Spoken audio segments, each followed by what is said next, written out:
नमस्कार, मैं हूँ राजीव और मेरे साथ आज जुड़े हैं प्रणव हल्दिया एमडी हैं प्राइम डेटाबेस के। प्राइम डेटाबेस देश की सबसे जानी-मानी वो संस्था है जो आईपीओ बाज़ार, प्राइमरी मार्केट जो है पूँजी बाज़ार का, उसको ट्रैक करती रहती है लगातार और दशकों से यह काम चल रहा है प्राइम डेटाबेस की ओर से। पहले पृथ्वी हल्दिया जी करते थे, अब प्रणव हल्दिया जी कर रहे हैं। बहुत-बहुत स्वागत है प्रणव आपका। अ, अभी थैंक यू। हाल में हमने बाज़ार में काफ़ी उतार-चढ़ाव देखा है और उसके चलते हमने काफ़ी सारे आईपीओ टलते हुए भी देखे हैं और हमने सेबी की तरफ से एक नियम आता हुआ देखा कि अ, उन्हें एक जो आईपीओ अपना टालेंगे कुछ समय के लिए, उन्हें एक छूट दी गई कि ठीक है, आपको टाइम वेवर मिलता है। क्या बाज़ार की स्थितियाँ ऐसी हैं जिसमें आईपीओ बाज़ार चूँकि प्राइमरी मार्केट सेकेंडरी बाज़ार पे निर्भर करेगा, तो क्या आईपीओ पाइपलाइन कुछ धीमी होती हुई दिख रही है अप्रैल में या आने वाले 1-2 महीनों में?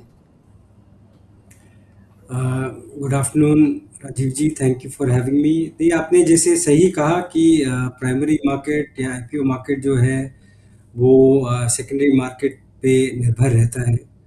और जिस तरह की वॉलेटिलिटी हमने देखी है इस साल के शुरू से ही, पहले ग्रीनलैंड की बात हो रही थी, उसके बाद अभी इराक की वॉर हो गई, तो काफ़ी कंसर्न्स रहे हैं। उसके कारण सेकेंडरी मार्केट में आपने काफ़ी वॉलेटिलिटी देखी है एंड उसके कारण आपने देखा है कि IPO launches have come down to a trickle. और ये पहली बार नहीं हो रहा। अगर हम पिछले 35-40 साल का डेटा देखें, कभी भी अगर हम वो पीरियड उठाएं जहाँ पे सेकेंडरी मार्केट में वीकनेस रही हो या वॉलेटिलिटी रही हो, हमेशा आपने यही देखा है कि आईपीओ एक्टिविटी कम हो जाती है।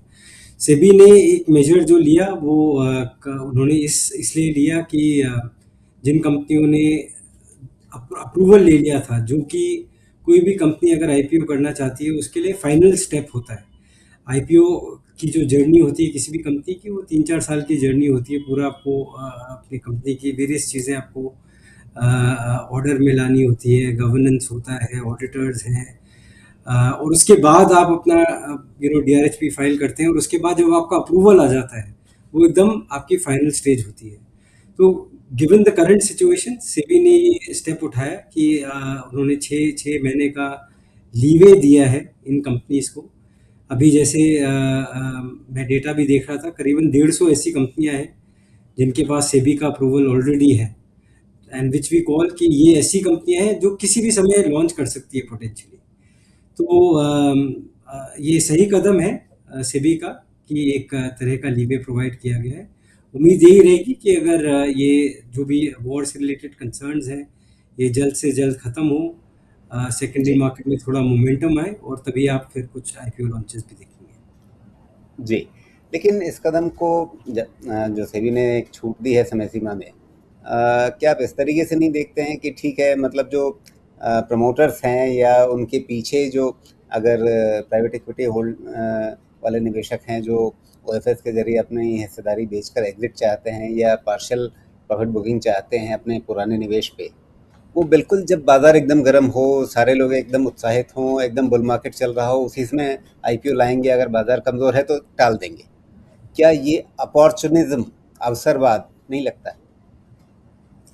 ये देखिए, मार्केट तो पूरा अपॉर्चुनिज्म पे ही चलता है। जैसे मैं हमेशा कहता हूँ कि मार्केट दो चीज़ों पे चलता है, ग्रीड एंड फेयर।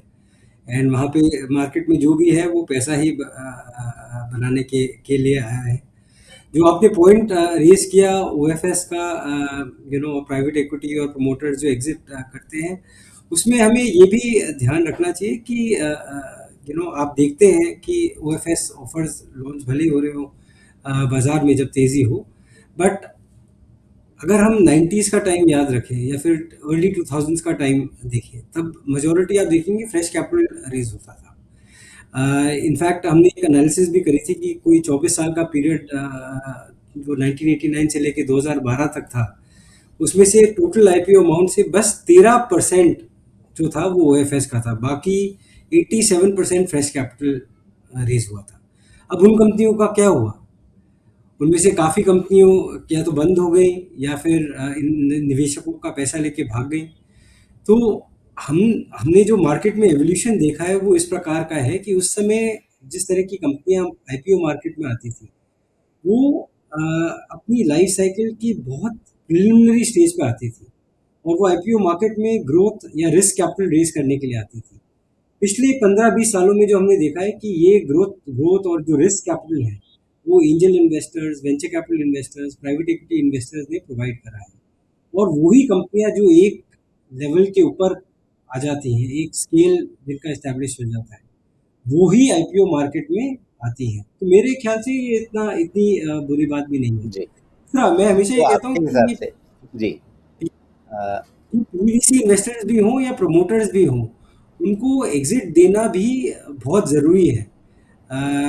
ये पीवीसी इन्वेस्टर्स का आपको जैसे गेम मालूम ही है कि अगर ये 10 इन्वेस्ट कंपनियों में इन्वेस्ट करते हैं, शायद इनकी एक या दो मल्टी बैगर्स होती हैं, काफ़ियों का एवरेज होता है रिटर्न, और दो तीन कंपनियां डूब भी जाती हैं। तो ये ज़रूरी है कि ये लोग रिटर्न बना पाए, ताकि ये अपने इन्वेस्टर्स को पैसा रिटर्न कर पाए, और फिर ही ये नए फंड्स के लिए पैसा रेज कर पाएंगे जो नई कंपनियों में फिर इन्वेस्ट कर सके। हाँ, लाइकवाइज विद लेकिन ये भी प्रमोटर्स। लेकिन लेकिन प्रणव जी, ये भी तो ज़रूरी है ना कि आप सेकेंडरी मार्केट में आते समय आम निवेशकों को जिस भाव पे शेयर दे रहे हैं, वो भी तो पैसा कमाए ना। ये ना हो कि आपने आईपीओ सबसे ज़्यादा जितना अधिकतम भाव मिल सकता था, उतना आपने निचोड़ लिया और बाद में निवेशकों के लिए कुछ नहीं बचा है। और आप 2 साल, 3 साल इंतज़ार कर रहे हैं कि हाँ, मेरा आईपीओ भाव कब वापस आएगा। नहीं, तो ये आपने जो कंटेंशियस एक बड़ा पॉइंट है वैल्यूएशन का, जिसकी अक्सर बात होती है जब मार्केट तेजी में होता है, उसका आपने पॉइंट ये रेस करा है। तो इसमें मेरा ये मानना है कि वैल्यूएशन की अगर हम बात करें, तो valuation is an art, it's not a science. And मैं हमेशा ये कहता हूँ कि अगर सबका कंसेंसस हो कि ये फेयर वैल्यू है, तो हमारा मार्केट ही नहीं होता।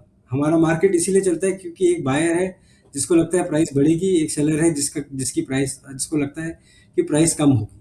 दूसरी तरफ से अगर कोई भी कंपनी हम या मर्चेंट बैंकर की तरफ से अगर हम देखें, तो कोई भी कंपनी या मर्चेंट बैंकर चाहता नहीं है कि आईपीओ फेल हो। तो कम से कम इस तरह से प्राइस करेंगे आईपीओ को कि कम से कम वन टाइम सब्सक्रिप्शन तो उसका हो ही, उसके बियॉन्ड हो या ना हो, but at least they would want कि वो आईपीओ पिट ना जाए। सो ये भी हमें ध्यान में रखना चाहिए। तीसरी बात ये है कि हमने ऐसा भी बहुत देखा है कि कई कंपनियां हैं जो अपना सेबी अप्रूवल लैप्स करने देती हैं बुलिश मार्केट में भी, after getting the approval for the IPO also. उसका क्या मतलब है? उसका मतलब ये है कि वो ऐसी कंपनियां हैं जिनको अपना डिजायर्ड वैल्यूएशन नहीं मिल रहा। And finally, I always say कि it is a buyer's beware market. No one is being forced to buy into an IPO, and हमेशा ये देखना चाहिए निवेशकों को कि आईपीओ एक ऑलरेडी लिस्टेड कंपनी से भी ज़्यादा रिस्की इन्वेस्टमेंट है, क्योंकि इसमें काफ़ी इंफॉर्मेशन एसिमेट्री है, कोई ट्रैक रिकॉर्ड नहीं है इन कंपनियों का। तो अगर जी। आप अपना पैसा डाल रहे हैं, तो सोच समझ के हमेशा निवेश करिए। जी, बिल्कुल। तो यहाँ पर अभी मैं एक डेटा देख रहा था, जैसे आपने खुद भी बताया कि लगभग 150 कंपनियां कतार में पहले से हैं, और मार्च में हमने देखा कि लगभग 38 कंपनियों ने अपने नए ड्राफ्ट जमा कराए हैं। तो एक तरफ तो ड्राफ्ट जमा कराने में कोई कोताही नहीं बरती जा रही है, लेकिन आईपीओ को फ्लोर पर लाने में क्या लोग हिचक रहे हैं, डर रहे हैं? देखिए, फाइलिंग का ये है कि उम्मीद मार्केट में यही है, इशूअर्स की भी और बैंकर्स की भी, कि मार्केट में रिवाइवल आएगा। एंड जब वो रिवाइवल आएगा, तो उस समय वो उस स्थिति में होने चाहिए कि वो अपना इशू लॉन्च कर पाए। तो जो मार्च में हमने देखा फाइलिंग का बूम, वो इसीलिए है कि आपका सेबी अप्रूवल में 3-4 महीने का टाइम लग जाता है कई बारी। तो आपका अप्रूवल आ जाए और आप रेडी रहें कि अगर मार्केट की विंडो खुले, तो आप अपना आईपीओ लॉन्च कर पाए। जी। साथ में कई सारे बड़े नाम भी हैं जो कतार में हैं, और उसमें जिस काफ़ी लोगों को प्रतीक्षा है, खुद एनएसई का आईपीओ आने वाला है, रिलायंस जियो प्लेटफॉर्म्स का आईपीओ आने वाला है। तो इस तरह के काफ़ी बड़े नाम हैं। आपके हिसाब से कौन कौन से आईपीओ ऐसे रहेंगे जो अगले कुछ महीनों में बाज़ार में सबसे ज़्यादा आकर्षित करेंगे या धमाल मचाएंगे निवेशकों के बीच? देखिए, इसके लिए तो आपको मर्चेंट बैंकर से बात करनी चाहिए, क्योंकि यू नो जिस दिन तक आईपीओ अनाउंस नहीं होता, तब तक ये कंपनी और उनके मर्चेंट बैंकर्स और कुछ सेलेक्ट इन्वेस्टर्स को ही पता होता है कि कौन से आएंगे। नेवरदलेस ऑफ कोर्स जैसे आपने जो नाम लिए इस पे काफ़ी फोकस है। जियो का आईपीओ जो है उसकी फाइलिंग अभी बाकी है, एनएससी का भी अनाउंस हो चुका है, बैंकर्स अपॉइंट हो चुके हैं। ये बहुत सालों से निवेशकों की उम्मीद बनी हुई है इस आईपीओ पे। इसके अलावा भी आप देख रहे हैं और जो हमने देखा है पिछले 2 साल में कि काफ़ी न्यू एज कंपनीज भी आई हैं मार्केट में। लास्ट ईयर भी आपने देखा काफ़ी नई न्यू एज टेक कंपनी जिनको हम कहते हैं उनका आईपीओ लॉन्च हुआ। और साथ साथ ही जो अपनी Indian promoter control family owned businesses हैं, उस तरह की कंपनी जो ट्रेडिशनल मैन्युफैक्चरिंग इंडस्ट्रियल्स में है, वैसे भी काफ़ी कंपनीज पाइपलाइन में है। जी। तो ये जो न्यू एज टेक कंपनीज़ हैं, इनमें बड़ा रिस्क रहता है। ये ओवर वैल्यूएशन की शिकायत सबसे ज़्यादा उनको लेकर के आती है। वो कहते हैं हम 5 साल बाद इतने बड़े हो जाएँगे, 5 साल बाद का भाव हमें आज ही दे दो।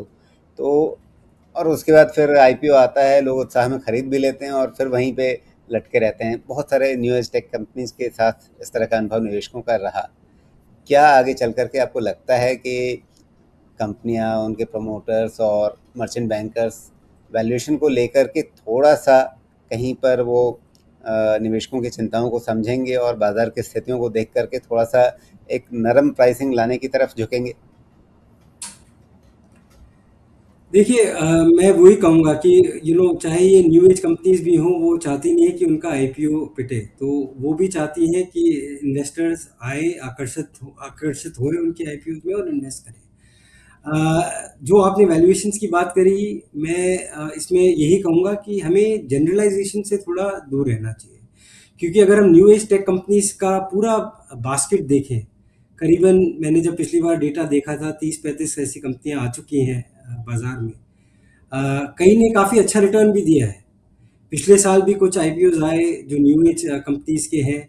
एक काफ़ी बड़ा आईपीओ भी था, उसकी वैल्यूएशन पे भी बहुत चर्चा हुई, बट वो भी अभी इशू प्राइस के ऊपर चल रहा है। तो इट्स अ मिक्स बैग।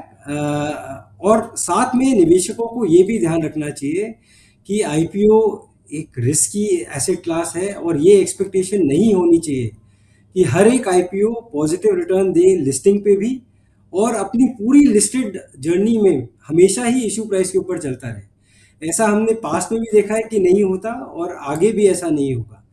हर एक आईपीओ को आप इंडिविजुअल आईपीओ के मेरिट पे, किस तरह की कंपनी है, क्या बिजनेस है, क्या फिनेंशियल्स है, क्या गवर्नेंस है, और दूसरा कि क्या वैल्यूएशन पे आ रही है, ये ज़रूर आप देखिए, उसके बाद ही अपना पैसा लगाएं। जी।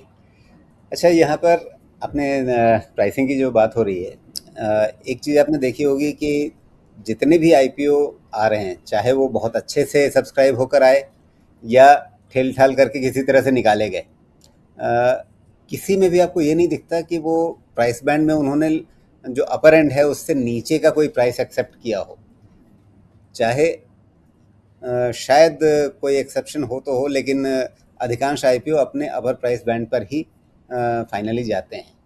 तो क्या ये प्राइस बैंड की व्यवस्था रखने की अब कोई ज़रूरत लगती है? जब आपको अपर प्राइस बैंड ही लेना है, तो फिर प्राइस बैंड बनाना ही क्यों है? क्या सेबी को इस जी बारे में सोचना चाहिए? जी नहीं, ये सेबी ने इस पे सोचा भी था। और आपको याद होगा करीबन साल 1.5 साल पहले ये बैंड एक्सपैंड भी हो गया था। पहले आप देखते थे कि लोअर प्राइस बैंड और अपर प्राइस बैंड में बहुत ही मिनिमल डिफरेंस होता था। I don't have the exact figures, but SEBI के रेगुलेशन के बाद ये आपने देखा है कि बैंड और एक्सपैंड भी हो गया है। Maybe there is some room to relook at this and to examine की, और इसको थोड़ा और चौड़ा करना चाहिए, यानी जी। नहीं, मिनिमम बैंड और बढ़ा मैक्सिमम। देने से क्या फ़ायदा जब आपको जा कर के टिकना है ऊपर वाले छोर पे ही? तो वो डिमांड डिमांड पे भी डिपेंड करता है, राइट? तो आपकी जिस तरह से बुक बिल्ड हो रही है उसके हिसाब से भी वो पैसा प्राइस फिक्स होगी। हाँ, लेकिन आप मुझे कोई एग्ज़ाम्पल बता दीजिए जो 1x पर भी सब्सक्राइब हुआ है, वो भी अपने प्राइस बैंड से में नीचे की तरफ कहीं पर उन्होंने फिक्स किया हो? ये तो मेरे को देखना पड़ेगा, अभी मेरे सामने नहीं है ऐसा कोई केस। जी। शायद कोई एक्सेप्शन ही मिलेगा। रूल ये है कि आप अपर प्राइस पर ही जा रहे हैं। ओके। तो जी। ये जो माहौल है, इसमें आप क्या देखते हैं? इस समय अगर आप निवेशकों को कोई एक सलाह देना चाहेंगे आने वाले महीनों में आईपीओ मार्केट को लेकर के उनकी रणनीति या उनका रुझान क्या रहना चाहिए?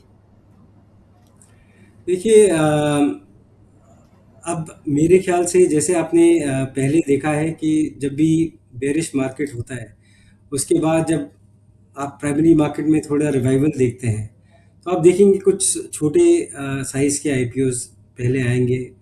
दे will test the waters so to speak, कि किस तरह का इन्वेस्टर रिस्पॉन्स आ रहा है। इन्वेस्टर्स भी देखेंगे किस तरह की लिस्टिंग आएगी। आई थिंक निवेशकों को हमेशा अ, किसी भी आईपीओ में इन्वेस्ट करने के पहले हमेशा कंपनी के बारे में, अच्छा, इसमें एक और जो इम्पोर्टेंट चीज़ जो है कि आपकी स्ट्रैटेजी क्या है। आप फ्लिपिंग के लिए आ रहे हैं या फिर आप लॉन्ग टर्म इन्वेस्टर के लिए आ रहे हैं। अभी सेबी ने भी कुछ सालों पहले रिसर्च करी थी, उसमें ये निकला था कि मेजॉरिटी रिटेल इन्वेस्टर्स जो हैं वो लिस्टिंग गेन्स के लिए आते हैं। उसमें भी कोई गलत बात नहीं है, बट मैं हमेशा ये कहता हूँ कि आपको अपनी वो स्ट्रैटेजी मेंटेन करनी चाहिए। अगर वो लॉस पे भी लिस्ट होती है कंपनी, तब भी आपको उसी दिन एग्जिट कर लेना चाहिए, क्योंकि आपने उस कंपनी के बारे में कोई रिसर्च नहीं करी पर से। So I think it's very important that the retail investors should know what strategy they are coming in with. आप लॉन्ग टर्म के लिए आ रहे हैं या फिर आप लिस्टिंग डे के लिए आ रहे हैं। अगर आप लिस्टिंग डे के लिए आ रहे हैं तो जैसे मैंने कहा कि आपको एग्जिट कर देना चाहिए डे ऑफ लिस्टिंग। पर अगर आप लॉन्ग टर्म के लिए आ रहे हैं, then you should spend time and energy, read the DRHP, understand the company, क्या इंडस्ट्री है, क्या सेक्टर है, किस तरह के फाइनेंशियल्स हैं, कौन प्रमोटर्स हैं, उनका क्या बैकग्राउंड है, किस तरह का बोर्ड है, कौन ऑडिटर्स हैं उनके, एंड उसके बेसिस पे and then obviously look at the valuation. काफ़ी कंपनियां आप देखते हैं जो आईपीओ मार्केट में आती हैं, उनके लिस्टेड पीयर्स होते हैं, तो आपको एक वैल्यूएशन बेंचमार्क वहाँ से मिल जाता है। ये न्यू एज कंपनीज जो है उनका वैल्यूएशन, जैसे आपने भी कहा, कि और ट्रिकी हो जाता है, क्योंकि काफ़ी ऐसी ये कंपनियां हैं जिनका कोई भी बेंचमार्क नहीं है। तो उसमें रिटेल इन्वेस्टर्स तो क्या, इंस्टीट्यूशनल इन्वेस्टर्स भी काफ़ी डगमगा जाते हैं वैल्यूएशन करते हुए। तो उसमें रिटेल इन्वेस्टर्स को, मेरे ख्याल से इंस्टीट्यूशनल इन्वेस्टर्स को फॉलो करना चाहिए। एंकर इन्वेस्टर्स आप जानते ही हैं कि एंकर इन्वेस्टर्स आते हैं जब इशू खुलता है, तो उनके रिस्पॉन्स को देख के आप इन्वेस्ट कर सकते हैं। जी प्रणव, बहुत बहुत धन्यवाद आपका, आपने समय निकाला इस बातचीत के लिए और ये चर्चा की आपने। धन्यवाद। आशा करते हैं आपसे जल्दी ही फिर बात होगी। नमस्कार। नमस्कार, थैंक यू।